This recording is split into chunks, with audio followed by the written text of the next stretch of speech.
tlangwalal ruat zela kumsamhni pariat melbuk khuachu nimin pia ni som pathum thlasom pahni sangni somhni pali zirtop ni tlai lamdar hni le achan vevel khan falama barma sipai le pdf te inka na ka hlum ania nimin in rin ni som pali november sangni somhni pali khan melbuk khua vuiliam ania tlangwalal ruat zela hi mizoram atanga Burma mipui sipai kan ti mai nam chana theitop chua mala a sipai nena indo mek mizoram atanga pdf a hantang ania engtiangin nge pdf a atana van duaina a han to tak dan chungchanga apa pusan nei thanga haunar le anu pihlon nei thiami ralte te biakna kan ngai thadon ani kapu ti baile nang po ti bai le khai ifapat langwal ruat zela kumsom ni pariat lek mai khan nimin pia zirtop ni khan pdf People's Defence Force antin ka ria a Myanmar barmalam mi pui sipai kha barma sipai ten an kaplum nin kan lo ria ni mina vui ani a khalaya kha kan beng aver khop maya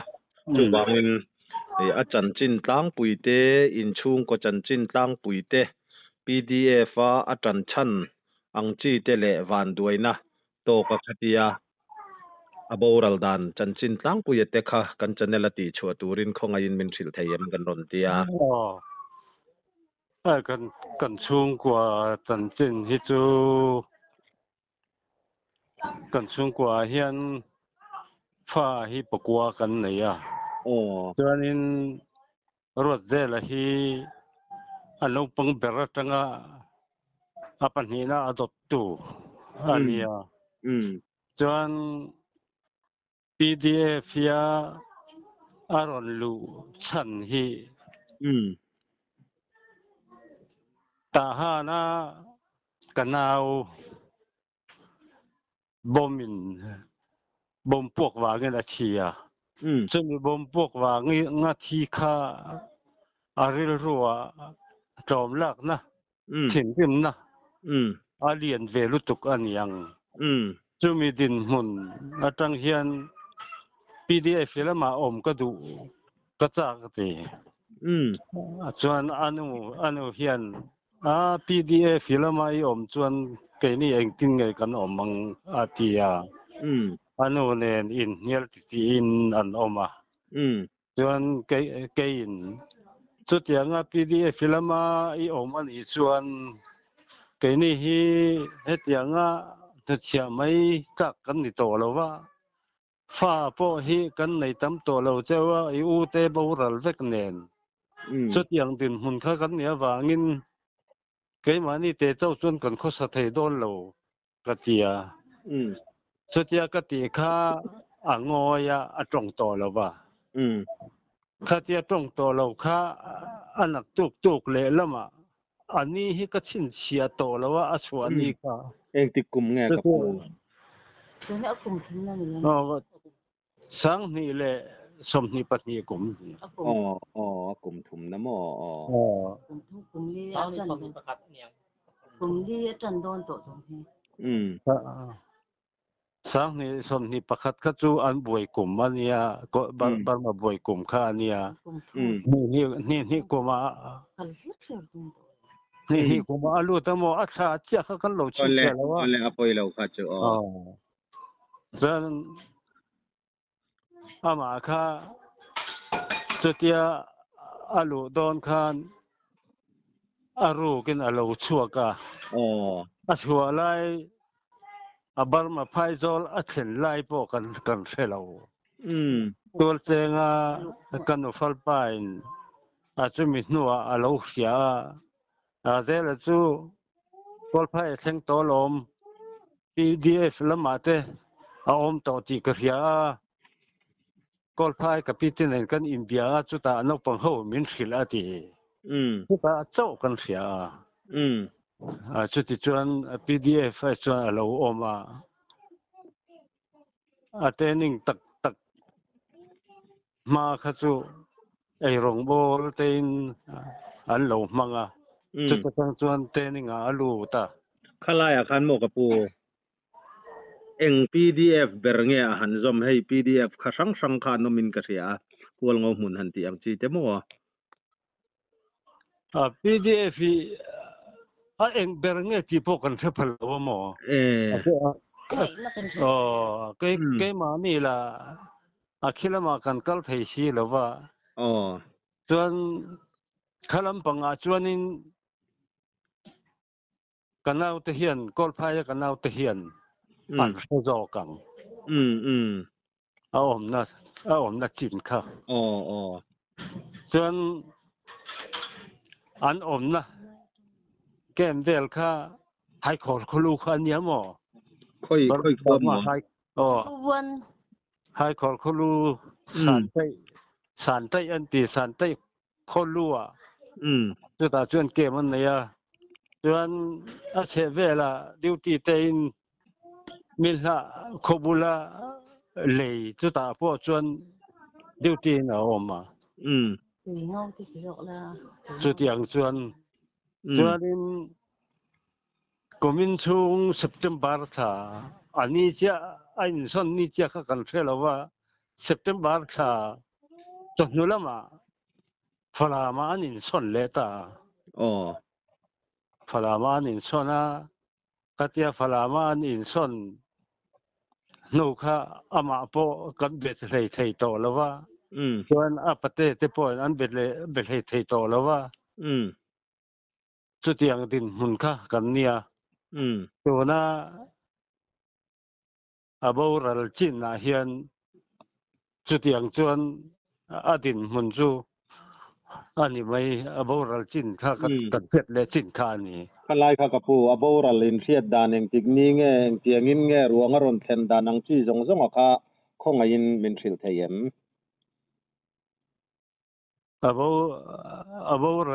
aboral ni kha khani ni som pathum ania mo ni som pathum ania chuan aron tha ho tu hovina an soi dan chuan dar nia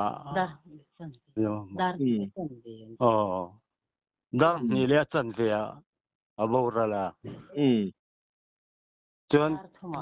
cái này na a chan tin kan lo hriat china chuanin heta dar thum le a chan ve bor vela kan hretoa chuanin an mani an omna tanga an ho tu te na min ron thil kha dar li ani to chu tiang din hun kha kan ni chuan eng tika nge ruang a ron thlen ruang chu anak tu dar ruk nimin in rin ni Joe le lon kan anu kan ya ke man kan kapi han soi dar nga ti turan ni mai anon khen khan tule khatia in hlan ve vel le aket vel an in biak le englo vel nen khan mo khata khan kan veng chu dar ruk le chan ve ringi ri lo de ni dar ruk le chan ve an ron theng kapi khalaya khan mo eng tiang in nge aron hlan tu chau khan van duaina ato dana kha an khil dan chau si tiang zo ka avan duaina mo ta thu mani khan kan lo siaenti mo sipai nan ka phlum ti te kha kan lo sia dan kha ni mo eng lo an ma ni khami aron kha tu pa takamin khil dan chuan mo hati hian ati athi sa ruang li kha khatia nung kan tol nuwa khan thom ria dai dewa khata khan athi sa ruang li kha avala avapot chuak ati tule kan omna kan insip na bulvela khan kan anda so pakhat kha pakhat kan lakim lo kan anti kan ti ati khelaya ta te khi di akut kha aron phara chu avasan le ni om takin ke mani naw chuan mo ava pota kha anung lama tangai sinai parin anron kap ati chu khoi lai mun nge kapi anin ka na sipai ne nanin be na lai veng che chu ko helo phlam an ti mai mo phlamama mo phlama athian te ruang valatur mo kalaya ala aron patsuak to arwang dang ada na sa thleng lo deuh khan aron bok thora chu sniper adong thua khata khan heti kan ni anti ani tam bok po an zo thelo an man mo ve si chu aladam makha englawa champhai dam do ina kan da chu ke kan han samboi le nga yang anti liam tua ra kha an ron phur thatel tho ti na ni mo dar ni an aliam ho chu dar ni an ron thlenga le ani chu nge tidima khan pakhat kha an da ni om tak rong pakhat kha mo chu ti bo ro kan an soi ai kan upave to si ri rumu mal kha nei thelawa ani don lu tuk chuan ka pi amma kha khoi la ya nge an ka fu akko nga an sang akal zon bilan yang chu apum alai pong noi dewa khan atang ani tak chu apoi kan ti pui hle mai chawa thin lung takin kan tor pui tak meu chawa tin tlangwal ruat je la kha angai sa nom kan tia khilaya enge ni kan unau te vek an nia ral be ya te khi engpo ni selamo ka pi chulaya chu ni e kha ani po kha apate a mo bomina ati hlum khami ani mo khami ril runa khan khilaya zo na thak te kan unau zalen na sual mek te pui turin khatia pdf in pe kha ani ber mai afak om kan ti khop mai pasal tha tu sipai turin barma sipai silai mutuarin an boral ania awuyom kan ti khop mai ti kha kan han soi du amo ti chuan chu kan nunga le chimla chu kan tupa ni bokamo khoila ya zun kha balu an la an balu la na chu balu achima bandoi na chu melbuk wa thau khami melbuk kho zun kha khan zun kharal lam ni somni pasaria ania mo man ni dewa mi khamo achu apate te ala ho apu te a hong torun hong don mi biak nun hong ber anu te te lo cha chon torun hong don anu le apa ator dan lo thiam ro ti vel kha som te karin ber la heti ni si arun ti be mo ma si chu melbuk ka mang pha lok du ati anti anu te te han ani tak chu kan chanela po hang kan da in ka ria khami kan da melbuk van doi na thleng khamo ani chu in van doi hle mai a in chung kwa engpo ni sela pathian in om pui chawanga kha in papa boral da na kha kan ril ru alu ema hantar lan kha kan han du ani amo kami tum changa khan enge han soi mai emo han soi le du sim te in la neem ke mani hi ti mai la akol phai atanga ron kal kan ni na khan mo po chu kan omrei to he kum som pasari kan to amo heta hian so kan ram le kan mi phunta na ka in pe ve reng te ai boi te nang chu mi hau le ko balom ve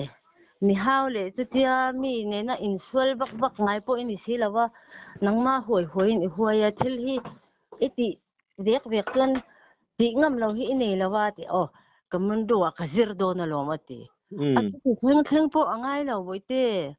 ram hi ma kan to an buai ma ti na kalaya he ini phate ho po an run ral cha nang kan run ral cha nang an ti kha ka ti dan ma sela ina an lo omanga ni mai lom kan kom thanga te indian sanga ke chu ka kal rim ati thau boi te ani thelo nang chu I hoina I hoi rum thea thim ma saber pol tang ma yang chu ti chon ani thelo boi te nu le pa min khongai lo mi ke la chu he ti ka ni to mai si ipa la kum khon na thok thelo ani bok si ya tun thangin kan lo dam te ka tun thangin ei tur te chu kan lo hu ve thaw te nang man nai thoka iba in zo jo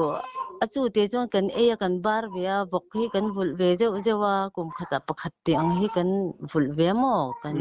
sok ve heti ang mai ei jong ar la kan vul thei to si lo hi eng ma ka ti thei to lo wania boite kal lo mai ro kal lo tham ro khongai in ka ti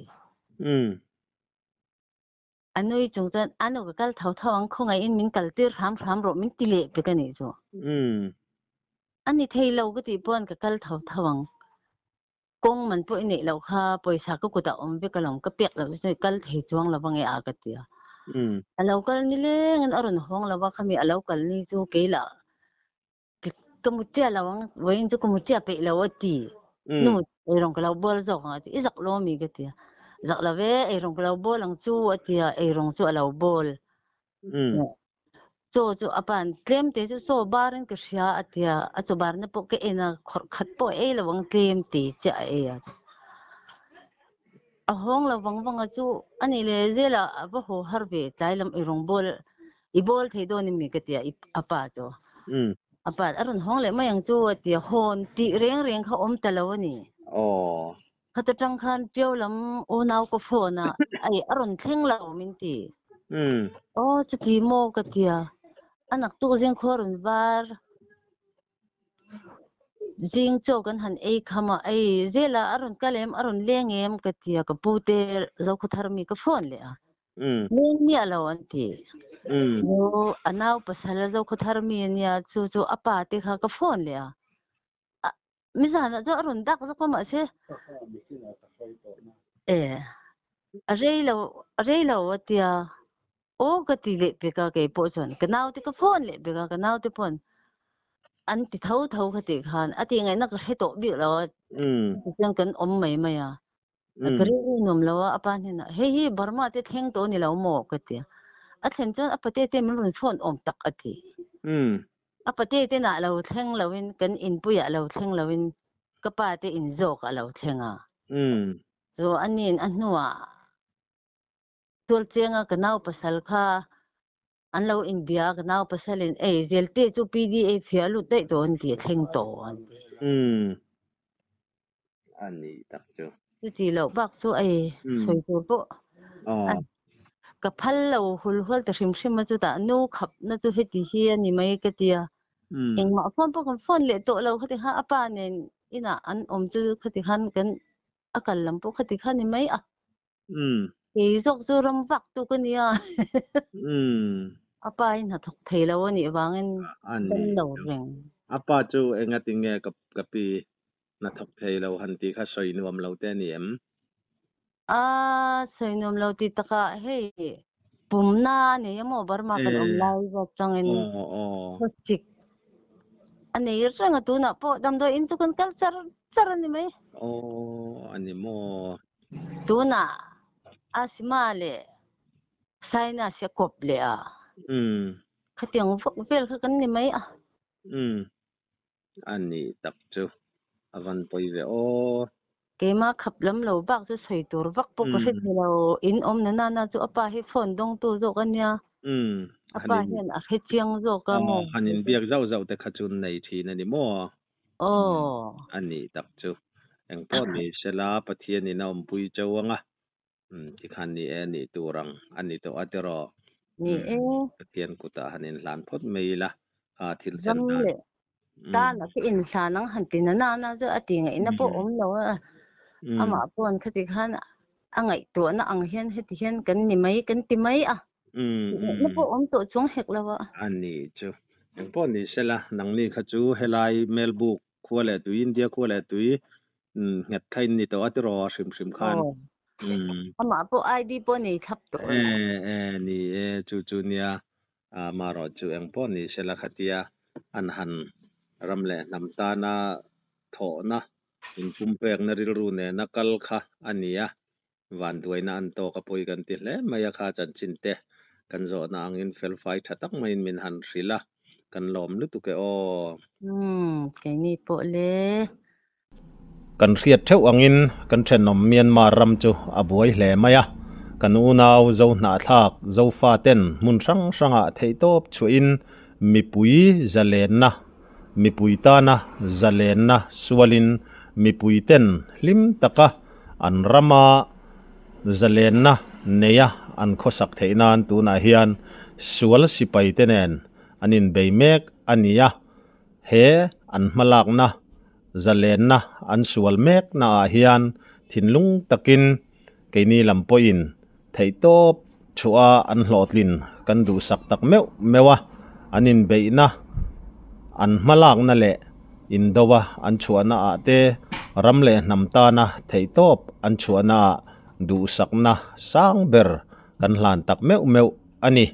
vantong official channel thlir tu le ngai thatu zong te zofa mun tina omte du sakna chibai kan buk non le chawa kan channel hi subscribe like le comments te min lo ti sakram thin turin in khongai na kan ngen non le chau ani